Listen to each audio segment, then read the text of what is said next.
Title: The Lantern in the Window Prologue. The lantern's first light long ago, before Willowmere was even called Willowmere, a small glade sat hidden between whispering forests and ribbon-like rivers. In the centre of that glade stood a single cottage built from stones smoothed by time and timber aged by sunlight and snowfall. No maps bore its name, but the cottage belonged to the very first lantern keeper, a gentle soul named Ida. Ida had discovered that when the world seemed tired and afraid, a little light in the window could work wonders. Ida lit her lantern each night, and though no path led to her door, weary travellers somehow always found their way. They brought stories and dreams, and in return she gave them rest and warmth. Over time, that gentle flame became a legacy passed from hand to hand, heart to heart, until it found its way to Mabel Thistlewood many generations later. Thus began the story of Willowmere and the lantern that would one day keep a whole village dreaming. Chapter 1. The Whispers of Willowmere. Willowmere was the sort of village that never rushed. Birds seemed to chirp in harmony, and the stream that flowed around the base of the hills chuckled softly to itself. Every morning, mist would roll off the meadows like the slow unfurling of a warm blanket, and the villagers greeted each other as if each hello were the first they'd ever spoken. Mabel Thistlewood lived in a mossy cottage tucked between the village and the forest. Her roof was shingled in old slate, and ivy hugged the walls like an old friend. Mabel, too, had a sense of timelessness about her. Her hair was the colour of wool, and her voice, soft, crinkled with age, carried the weight of countless lullabies. The lantern in her window was known by everyone, from the postman to the baker's cat. It had been there longer than anyone could remember. Some said it had never been extinguished. Others claimed it only flickered when someone nearby had a troubled heart. On this particular day, the sun cast golden light over the village rooftops, and Mabel was kneeling in her teacup garden, whispering encouragement to her marigolds. "Come along now," she said. "It's time to stretch your little heads." Birdsong accompanied her as she worked. A pair of robins watched from the elder tree as she dusted her hands and made her way into the cottage, kettle in hand. She paused at her gate, watching a few children chase each other up the lane, their laughter curling through the air like wind chimes. Chapter 2. The Teacup Garden. The garden had earned its name due to its shape, round and gently cupped like a porcelain saucer. In spring it was a sea of colour. Lavender danced beside wild thyme. Foxgloves waved lazily under the buzz of bees. Children would press their noses to the fence, pointing out which blooms they'd named after themselves. "See that one?" Elsie Bellwood would say. "That daisy's mine. She's got a frizzy head like me." Each flower, to Mabel, had a personality. There was a primrose that only bloomed when Mabel hummed, a shy violet that hid in the shade until dusk, and a very opinionated tulip that flopped up dramatically any time at night. Inside her cottage, Mabel had shelves lined with pressed petals and hand-labelled jars, calming chamomile, mood-brightening calendula, and her prized nighttime blend, dream leaf, an herb she claimed only bloomed once per season under moonlight. When she invited the children in for tea, she served biscuits in the shape of foxes and owls, and let them hold tiny porcelain cups with painted violets. There were always stories, of course. Tales spun from petal and pebble, always ending in soft snores and warm hugs. Chapter 3. The Lantern's Glow Achievement. When the sun dipped below the pines, Mabel would light her lantern. It hung on a brass hook by the front window, its panels made of coloured glass etched with ivy and tiny moths. She used a match dipped in beeswax and murmured the same 3 words each time. Peace, light, dream. The lantern's glow wasn't merely golden, it shimmered as if the light itself remembered things. A comforting scent followed it, warm cloves, wood smoke and a trace of lavender. Villagers swore that just standing beneath the glow was enough to ease your worries. Some said it made dreams sweeter, Others said it helped you remember the ones you'd lost. Mabel never confirmed nor denied these tales. She'd simply tilt her head and ask, "What did you dream? You dream?" She kept a journal near the fireplace, a book of dreams. Each page bore the careful script of villagers recounting what they saw while asleep beneath the lantern's halo.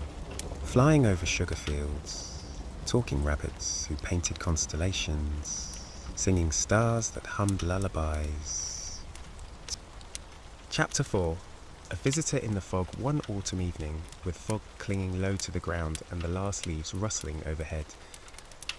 A stranger arrived in Willowmere. His coat was threadbare but clean, his boots dusty from miles of wandering. He carried a leather suitcase with brass clasps and a peculiar ticking sound that matched no known clock. He stopped at the gate of Mabel's cottage, drawn by the golden shimmer spilling from her lantern. He lingered a moment, then raised a hand and knocked. Mabel opened the door with a calm smile, as if she had been expecting him. She said, "The kettle's already singing." He stepped inside, warmth and scent washing over him like a long-lost memory. Lavender, cinnamon, and something softer, unnameable. "Me name's Elliot," he said as he sank into a patchwork chair. "That much I guessed," Mabel replied. "You carry the look of someone who's been seeking more than directions." Elliot smiled. "I've been looking for a place that remembers dreams." Chapter 5. Dream dust and dragonflies that night. Elliot stayed in Mabel's guest room. Walls lined with dried herbs, a quilt stitched from dozens of fabrics, and a dream catcher hanging by the window. He slept more deeply than he had in years. For years. In his dreams, he walked through a field of silver grass beneath a sky that shimmered like silk. Tiny dragonflies with glowing wings swirled around him, whispering secrets he couldn't quite remember upon waking. He told Mabel over porridge the next morning. She nodded, unsurprised. "You're settling in," she said. "The lantern doesn't just light the outside, you know. It stirs what's within." Chapter 6. The clockmaker's gift. Elliot, it turned out, was a clockmaker. Or at least he had been, in what felt like a different lifetime. At first, his hands hesitated. The tools felt foreign in his grasp. An old chisel, a small screwdriver, delicate tweezers. But muscle memory returned like an old friend, and soon he found himself mending the broken cuckoo clock that had sat idle on Mabel's mantel for over a decade. With each tick and click, he reawakened a part of himself he hadn't known was asleep. Word spread quickly. Within days, villagers brought their forgotten heirlooms, pocket watches, musical boxes, carriage clocks that hadn't struck an hour in years. Elliot repaired them all with quiet focus, often humming as he worked. The sound of time returning to Willowmere was subtle. Soft chimes in the morning, rhythmic ticks at the tea shop, a new song from a music box tucked under a child's bed. He didn't ask for payment, though people brought him gifts nonetheless. Yes.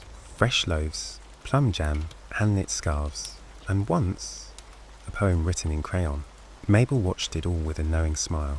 "You're not just fixing time," she told him one night as they sipped tea by the fire. "You're healing it." Old Chapter 7. The Willowmere Festival of Light Spring in Willowmere brought the Festival of Lights. It began as a celebration of the changing season, but over the years it had grown into something much more.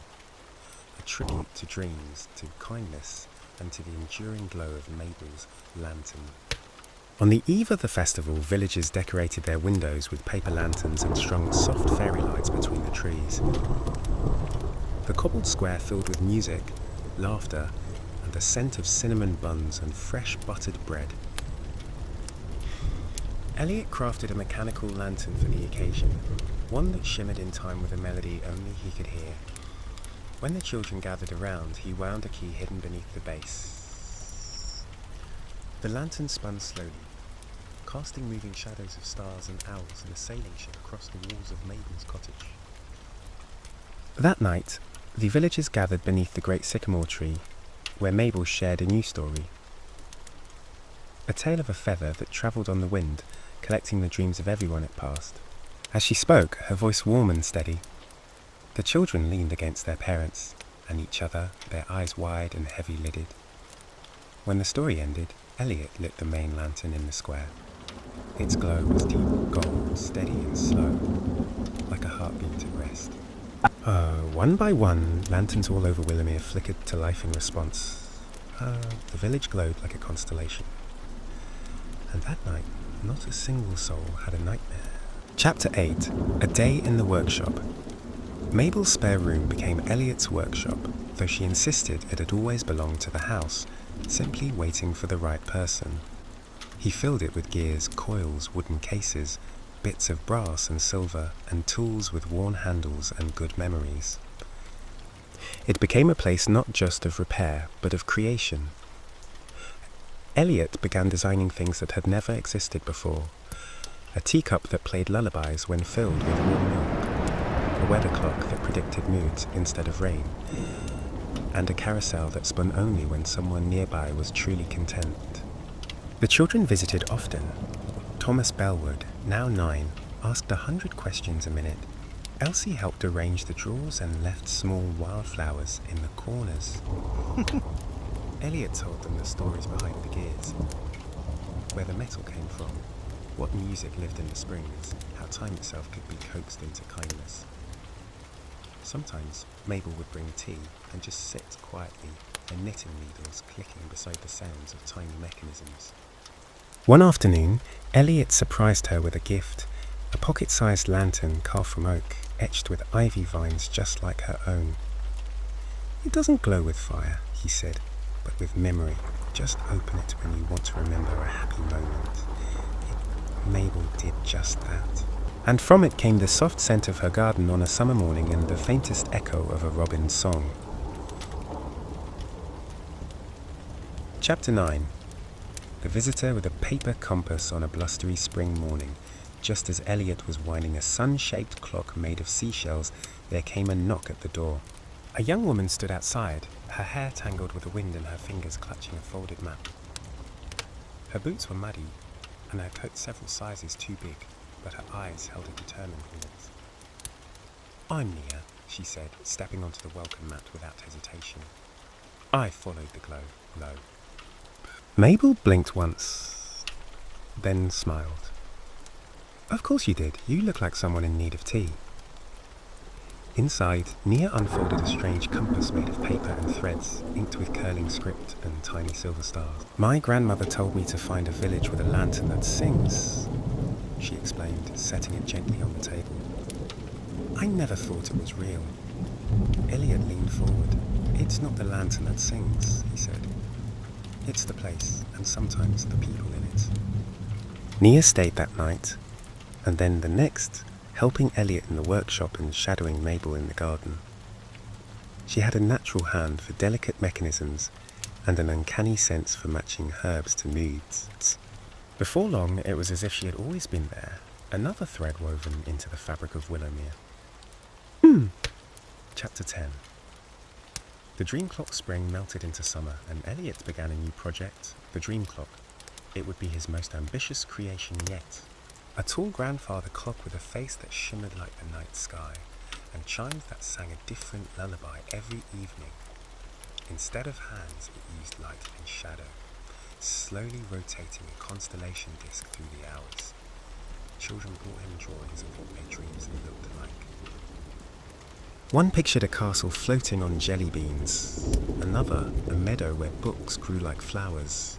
Elliot and Nia wove each of these into the dream clock's intricate gears and cogs, embedding tiny tokens behind the panels.